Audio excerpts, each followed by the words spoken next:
Bonjour à toi cher aventurier des internets et bienvenue sur Cogite, ici Guillaume pour une nouvelle vidéo pour te présenter non pas un, non pas trois, non pas quatre, non pas cinq, mais bien 2 livres ce mois-ci. C'est exceptionnel, mais alors surtout pourquoi 2 livres?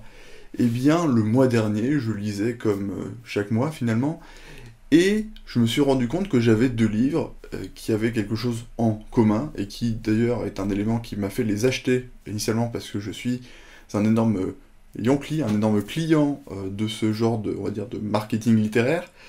Ce sont 2 livres qui se passent en France, qui se passent à Paris, et même plus précisément dans l'endroit le plus intéressant et le plus stylé de Paris, sur la rive gauche. Rive gauche, donc, qui est la plus belle et aussi la plus littéraire. On a même une citation un peu pour ça à Paris, je pense même ailleurs en France, on doit en avoir entendu parler.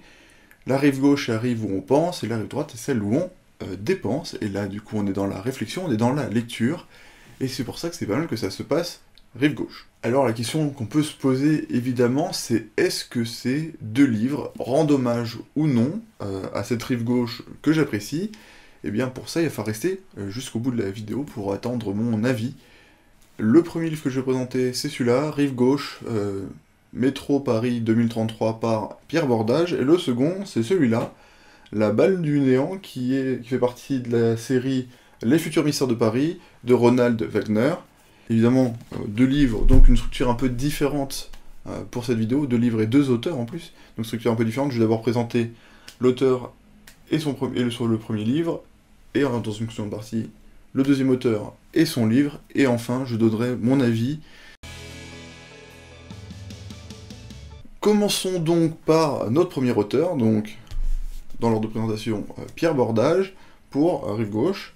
Alors, Pierre Bordage, qui c'est? Eh bien, Pierre Bordage, comme son prénom semble l'indiquer, il est français, plus précisément vendéen. Il est né en janvier 55 en Vendée, et Pierre, dès tout petit, il va avoir un intérêt pour la mythologie, pour le mystique. Il va lui-même faire des expériences mystiques, ce qui va d'abord l'orienter vers la religion. Visiblement, dans sa famille, il y avait un passif religieux, donc il s'oriente initialement vers la religion, mais il se sent un peu trop limité, un peu dans sa créativité, dans son ressenti, dans ce qu'il vit au quotidien, et du coup, il abandonne. Bon, il passe son bac, il part en maîtrise de lettres. Sinon, qu'est-ce qu'on peut dire? Eh ben, Pierre Bordage, il va aller vivre des expériences, approfondir son ressenti des choses en Asie. Il va ouvrir une bibliothèque ésotérique à Paris. Il finit par partir à la campagne pour vivre un peu plus son mysticisme, sa philosophie personnelle. Il écrit son premier roman pendant cette période. Ce roman ne va pas être publié dans l'immédiat, comme il a besoin de travailler, de faire un peu de travail alimentaire. Il va devenir vendeur de jouets, journaliste sportif. Et finalement, Pierre Bordage va finir par devenir auteur, par être publié, par être reconnu, ou en tout cas apprécié du plus grand nombre, comme on peut l'attester donc ce petit prix qui indiquait que c'est un prix des lecteurs pour une sélection 2022, donc a priori une sélection livre de poche. Les lecteurs apprécient Pierre Bordage, ont apprécié ce livre aussi. Donc ça aussi, ça a participé à ma sélection, en plus du fait que je sois client de ce genre de livres qui parlent d'endroits que je connais, d'endroits où même j'ai vécu. Mais alors, Rive gauche, qu'est-ce que c'est? De quoi ça parle? Eh bien, je dois avouer quelque chose, c'est que je n'ai pas lu le vrai Métro 2033 par Dmitri Gloukovski, mais que j'y pense pour des raisons que je ne vais pas expliquer tout de suite, mais qui vont revenir un peu dans mon avis. En tout cas, dans notre présentation, on est dans Métro 2033, on n'est pas en 2033, ça n'a rien à voir. Globalement, comment est Paris dans le monde de Métro Paris 2033? Eh bien, Paris n'est plus, ou quasiment plus. Il y a une catastrophe qu'on estime et qu'on suppose être une catastrophe nucléaire qui a poussé la population à se réfugier et à survivre dans le métro, donc dans le métro de Rive gauche. Les générations ont passé, la plus grande partie des êtres humains ne se souviennent même plus qu'ils ont été un jour à surface, ne savent plus d'où vient le terme 2033. Comment est-ce que ces métrolites, ces habitants du métro survivent? Eh bien, c'est le système modé, hein. Ils se débrouillent un peu avec ce qu'ils arrivent encore à trouver. Ils ne vivent pas, ils survivent vraiment, c'est ça l'idée. Après, la société, elle s'est réorganisée soit avec des sortes de cités, enfin de stations indépendantes, soit par regroupement de stations qui font une sorte de mini-nation. Et là, on est dans une période, au moment du livre, on est un peu dans une période de changement. Et ce changement, on va le vivre à travers la vision, à travers le regard de différents personnages principaux. Donc ça va pouvoir être un couple de jeunes adolescents qui font partie d'une sorte de nomades du métro, des armuriers, en fait, c'est une sorte de tribu qui fouillent des conduits un peu abandonnés pour essayer de trouver des ressources à exploiter. On va voir un des derniers, on va dire un archiviste, une des dernières personnes à conserver et à avoir possession de livres, des traces du passé, parce que ces livres ont tous été détruits, ont tous brûlé. On a des extrémistes religieux, hein, des fans de l'élévation, ils se souviennent de la surface, mais eux ils l'utilisent pour exécuter leurs opposants. Et on va avoir une politique donc, qui, elle, a pour but d'unifier. Debout ! Et elle part en campagne, en fait, à travers les stations, pour essayer de créer un gouvernement central, d'unifier toutes les stations du métro de rive gauche, pour permettre à chacun de vivre mieux et éviter les situations de monopole ou les désavantages ou avantages qui ont été mis en place au fur et à mesure des années. Alors la question vraiment qu'on se pose et ce qui arrive, c'est comment est-ce que ces personnages différents, ces visions différentes, ces ressentis différents réussissent à s'en sortir, réussissent à vivre dans ce même milieu fermé et très limité, avec une population croissante, avec des besoins croissants aussi, mais des ressources qui diminuent, parce que finalement ils produisent quasiment rien. Ça fait réfléchir. Je n'en révèle pas plus évidemment, parce que sinon je gâche le plaisir de la lecture. Venons plutôt, tout simplement, à notre second livre, donc celui-là, qui est La Balle du Néant, qui fait partie donc du cycle Les futurs mystères de Paris, par Roland Wagner. Roland C. Wagner, parce qu'en fait il avait un homonyme, et je crois que l'on ne sait pas ce que veut dire le C. Mais alors, qui est Roland C. Wagner, ou Roland Wagner? Eh bien c'est lui aussi un Français. C'est un Français né à Bab el-Oued, en 1960, donc en pleine guerre d'Algérie. Il est fils d'Algérienne et de légionnaires français. Et donc il ne va pas rester hyper longtemps en Algérie. Pour ceux qui s'en souviennent, la guerre d'Algérie se termine en 62. Et en 62, il est donc rapatrié avec sa famille en France. Ils viennent en région parisienne. Et Roland Wagner, il a une passion très jeune pour l'ASF, il dévore de l'ASF, même à 14 ans, donc en 74, il va participer à une convention de ASF, en tant que, évidemment, spectateur à Grenoble. Il va pouvoir interroger des auteurs, rencontrer des auteurs, et dès l'année suivante, dès ses 15 ans, il va pouvoir publier sa première nouvelle. Roland, il va poursuivre sa vie, il va faire des études, donc il passe son bac littéraire, il part en études d'histoire, mais contrairement à un certain nombre d'auteurs qu'on peut connaître, qu'on a pu voir dans les présentations, Roland, lui, il va être pressé. Il va tout de suite se diriger vers l'écriture, il commence comme chroniqueur, comme novelliste, toujours dans la SF. Un jour, son premier roman est édité, et contre toute attente, alors que j'ai dit qu'il était fan de SF, qu'il écrivait des nouvelles de SF, qu'il était à fond dans la SF, son premier roman, ça va être un roman d'espionnage. Alors, déception, oui, non. Non, pas vraiment, parce que, en fait, ça va lui permettre de mettre le pied dans le monde de l'édition, de créer un lien avec son éditeur, ce qui va lui permettre, immédiatement, de publier son premier roman de SF à la suite de ce roman d'espionnage. Et c'est un premier roman qui va lui permettre de mettre en place un concept qui lui est propre, un concept qui a énormément développé, concept qu'on trouvera dans ses autres livres, et par exemple dans ce cycle. La psychosphère, donc, qui est une sorte d'autre dimension, en fait, un ciel des idées, un ciel de la mémoire, oui, une mémoire, un inconscient et une mémoire partagée à l'ensemble de l'humanité. C'est un concept que lui développe, qui est important, qu'on retrouve dans ses livres, et dans les livres que je compte lire très vite, parce que celui-là, il est le premier d'un cycle qui a 9 romans, donc je vais acheter les 8 prochains, et je les lirai aussi, je les présenterai sans doute pas, mais sachez-le, je suis suffisamment motivé pour me dire que je vais prendre toute la série suite à ça.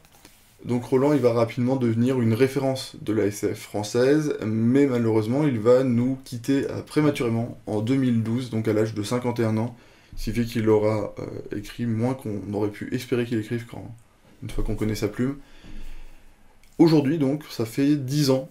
10 ans qu'il nous a quittés, c'est un peu le moment de faire un hommage à cet auteur.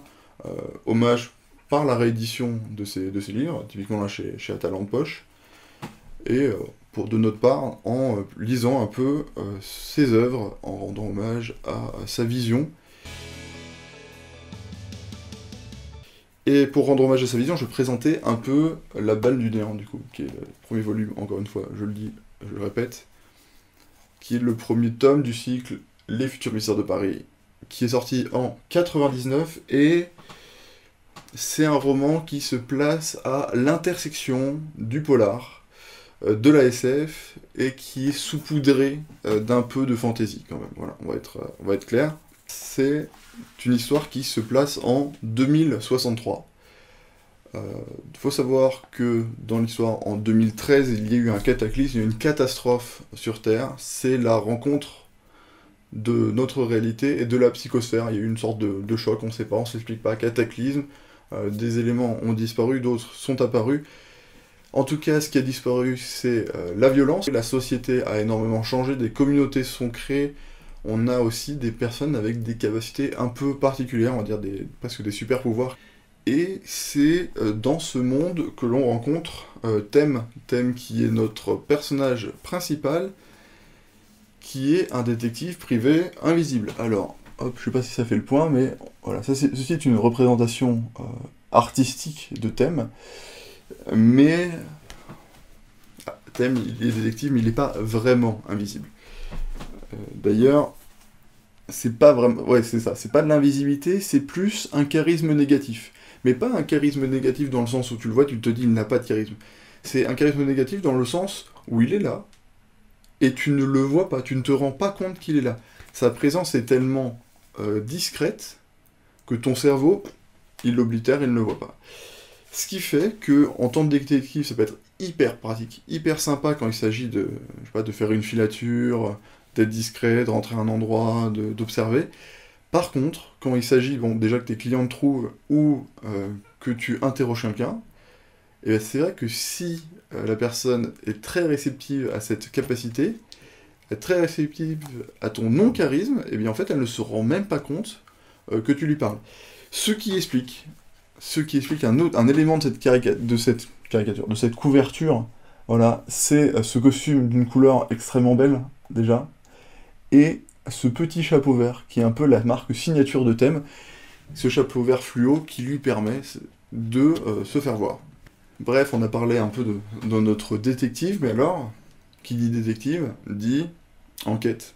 Voilà, on est un peu sur du polar, comme je l'ai dit, et l'enquête, ça va être dans les grands classiques de l'enquête policière, c'est un mystère de la chambre close, donc un éminent scientifique, un éminent physicien qui meurt assassiné dans une chambre d'hôtel close de l'intérieur, sur la montagne Sainte-Geneviève, juste à côté du plus grand centre de recherche de Paris 2063, qui est à la place du lycée Henri IV, qui a disparu en fait dans la catastrophe.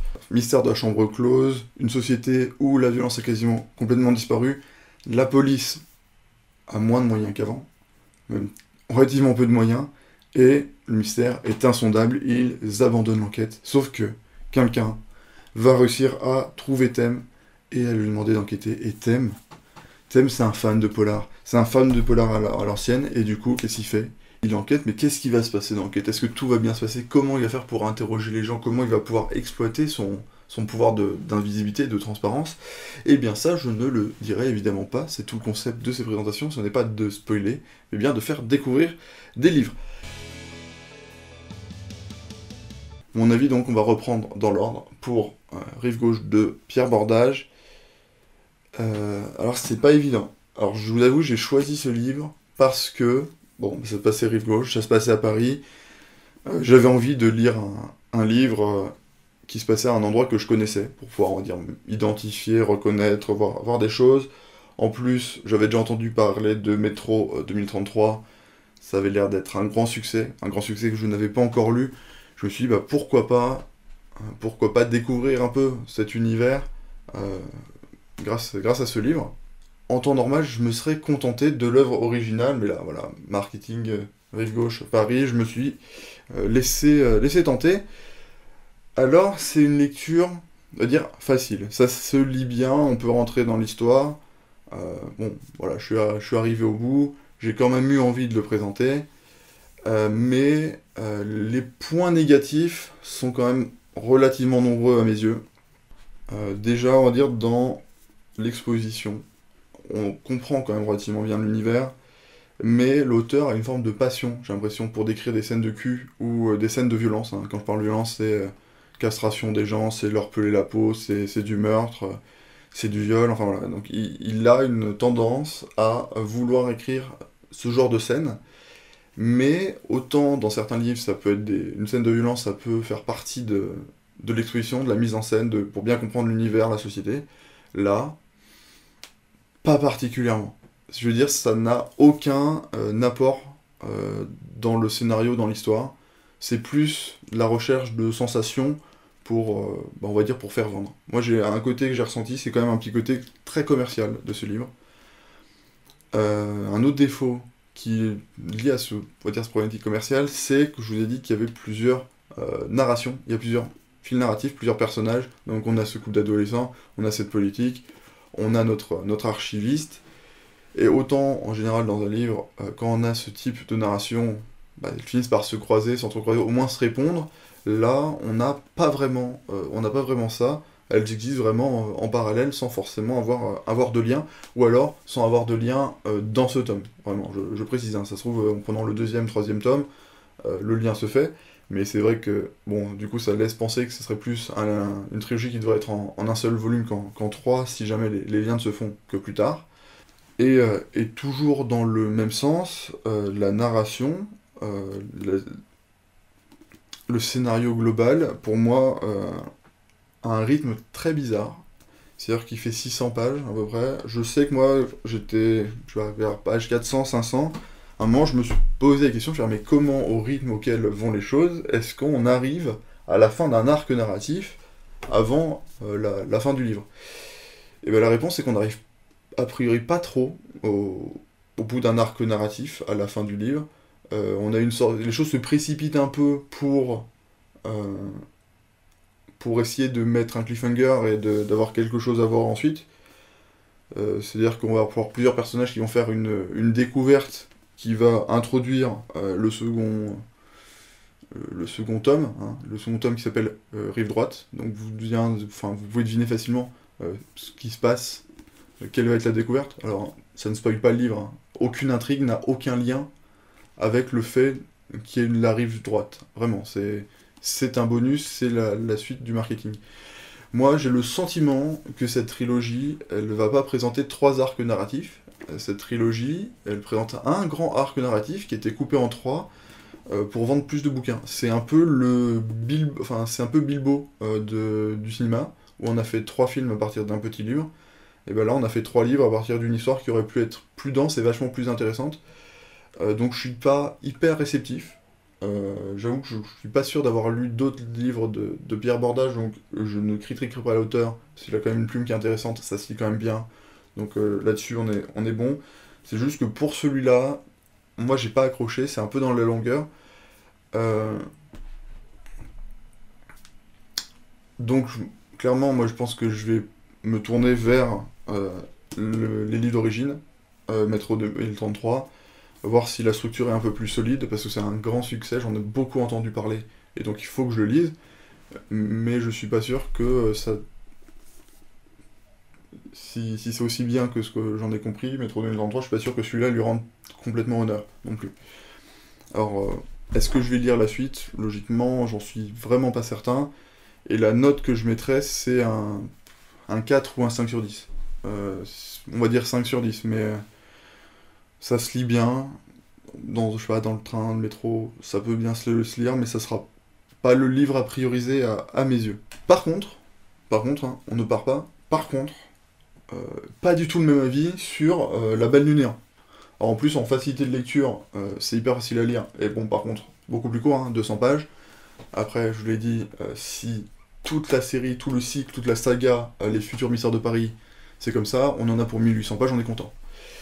Donc, non, rien à voir. La plume de Roland Wagner, elle est particulièrement agréable. Le thème est intéressant.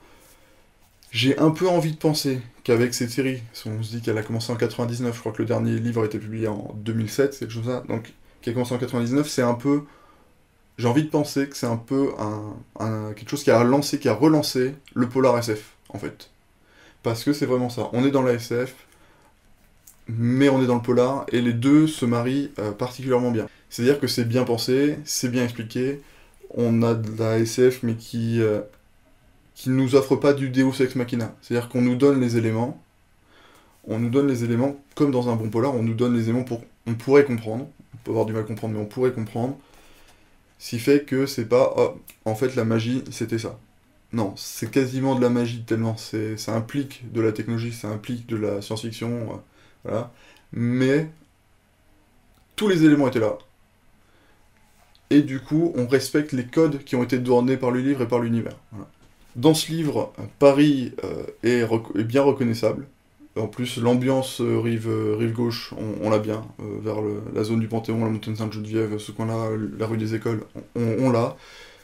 C'est reconnaissable, mais changé, parce que sinon on serait pas dans la SF. Alors je précise qu'on l'a, parce que là, bon, on est dans le métro, donc en dehors du nom des stations, ça nous donne pas de lien. Mais là, dans ce livre-là, Paris est là. Il en va de même pour les codes du polar. C'est bien du polar, on reconnaît, les codes sont parfois un peu changés, même si ça se base sur les vieux codes du polar, parce que ça reste de SF, il y a un peu de fantasy, donc le fait qu'il puisse être, qu'il soit transparent, ça fait qu'il y a d'autres éléments qui rentrent en compte. Bref, c'est une découverte un peu tardive de ma part de ce livre, parce que, bon, là, c'est l'hommage des 10 ans de la disparition de son auteur, donc je n'aurai jamais l'occasion de le croiser, mais ça me donne vraiment envie de foncer pour le trouver. Pour moi, c'est un 8 sur 10. 8 sur 10, j'hésite au 9, mais ça me ferait du mal de mettre autant de points d'écart entre mes deux livres, donc lui, 8,5 sur 10, voilà, 8 sur 10 et l'autre 4-5.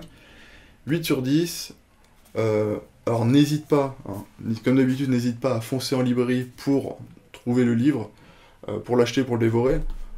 Si tu es curieux et que bon, un peu de gore gratuit, ça te va, bon bah tu peux aussi foncer chercher celui-là. Si jamais tu n'as pas envie de foncer en librairie, mais que tu as quand même envie des livres, je vais mettre des liens en description pour que tu puisses les trouver directement sur internet. Pense évidemment à t'abonner, à liker, à déliker, à reliker, à déliker, à reliker. Enfin, l'état final de ton compte, ça doit être d'être abonné évidemment à Cogite, d'avoir liké, potentiellement avoir commenté, pourquoi pas avoir partagé autour de toi à tes amis. Notre escale littéraire arrive bien évidemment à sa fin. Alors si le concept t'a plu, n'hésite pas à attendre le mois prochain pour avoir le prochain, ou à aller voir les dernières vidéos qui sont sorties. Ça fait 1 an et demi que je fais ces vidéos-là, donc t'as peut-être un peu de matière déjà en termes de livres à rattraper pour avoir un peu tout ce que j'ai présenté sur Cogite. Merci à toi pour ton soutien, à bientôt, salut!